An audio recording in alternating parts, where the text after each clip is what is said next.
Meron akong kaso na binabasa ngayon. This is the case. Somehow interesting siya kasi empleyado siya ng isang school or college institution.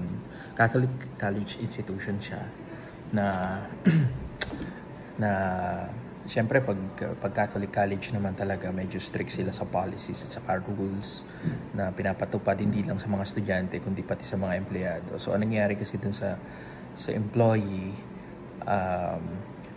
during that time na nagtatrabaho siya dun sa school, she got pregnant ng boyfriend niya, and eventually nagpaksal naman sila at saka ng pangasawa niya yung nakabuntis sa kanya. Kaya lang during that time, sinabi ng eskwelahan na pregnancy out of wedlock is considered to be immoral or indecent act. Well, I think the term ay disgraceful and immoral act yung ganong klase ng pagbubuntis. So, anong nangyari, yung pinaka-head ng school, in-advise siya na mag-resign, kaya lang hindi siya sumunod, hindi siya nag-resign. So, anong nangyari, pinadalhan siya nagkaroon ng hearing, then eventually the committee in the school ay nag-decide na siya ay tanggalin. And then, itong empleyado, syempre, dahil sa pananaw niya, wala namang disgraceful or immoral act dun sa nangyari sa kanya, nag-file siya ng case na illegal dismissal or illegal termination. So, syempre, since ang involved dito ay private institution, governed by labor code. So, ang nag-mediate dito ay ang DOLE. Nagpadala sila ng arbiter to check kung talaga bang tama ang pagkakatanggal niya sa trabaho. Then eventually nag-rule ang NLRC, DOLE, na justified yung pagkakaalis niya sa trabaho kasi merong written policy na nakasulat na na pwede nilang i-consider based do sa kanilang interpretation. Well, ang involved dito na manual is 1992 Manual of Regulations for Private Schools. So, yun yung ginamit, and then since Catholic school nga sila, and then ang nangyari, so they decided na talagang tama yung pagkakatanggal ng empleyado. Hanggang sa nakarating siya ng Court of Appeals. Ang Court of Appeals, parehas lang yung naging decision niya na tama yung decision, affirming the decision of the NLRC na justified yung pagkaka-terminate sa kanya since kinonsider na immoral or disgraceful act yung pregnancy out of wedlock.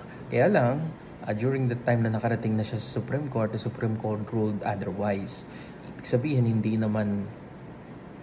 ganon ang naging pananaw ng Supreme Court. Kasi ang naging tingin nila dun sa interpretation ng disgraceful at saka immoral conduct or immoral act, hindi siya basta pwedeng interpret based lang dun sa pananaw natin, kundi dapat nating tingnan na bakit ba siya kino-consider the immoral or disgraceful act dahil lang out of wedlock yung pregnancy. Pero ang naging reasoning nila, wala namang legal impediments for these two consenting adults na magpakasal. So therefore, pwede pa rin naman. So kung may defect, meron namang pwedeng gawin ang two consenting adults dahil nagkaroon nga sila ng premarital engagement, sex engagement, and nag-result sa pregnancy, pwede pa rin naman silang magpakasal at hindi natin mako-consider na immoral or disgraceful act yon since wala naman legal impediments. Kasi yung boyfriend niya naman or yung lalaki na nakabuntis sa kanya, hindi naman siya married sa iba, at ito namang empleyado, nanay na nabuntis, hindi rin naman siya married sa ibang tao. So mag-create lang ito ng legal impediments or mako-consider lang na immoral act once na merong asawa ang isa sa kanila.